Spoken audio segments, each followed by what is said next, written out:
Tubuh gemetar, tangis ayah gendong putranya yang baru khatam Al-Quran viral. Kamu masukkan surga nak. Setiap orang tua pasti merasa bangga melihat anaknya berhasil khatam Al-Quran. Seperti kisah seorang ayah dari santri yang mengenyam pendidikan di Pondok Tahfidzul Quran Man 1 Kudus dan berhasil khatam Al-Quran. Seorang ayah menangis sambil menggendong putranya yang baru saja khatam Al-Quran saat menduduki bangku sekolah menengah.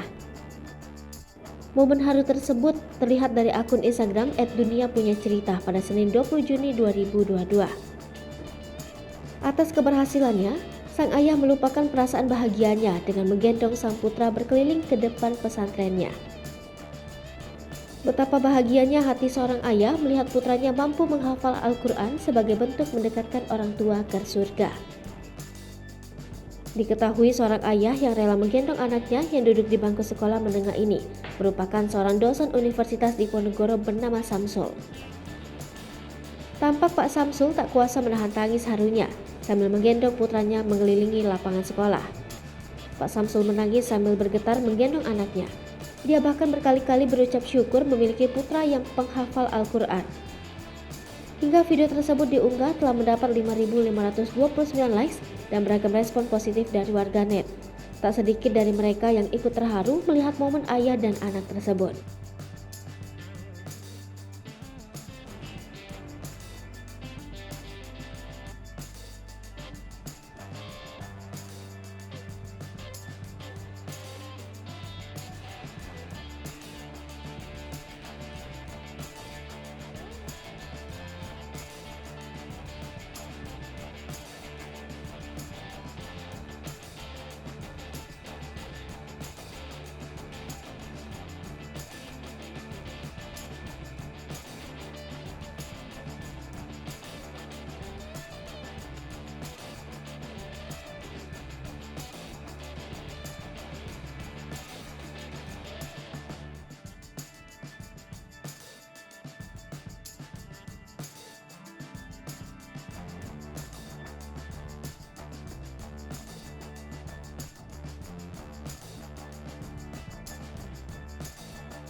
Hai pemirsa Sri Popo TV, jangan lupa komen, like, dan subscribe, serta tonton terus berita-berita terupdate lainnya ya.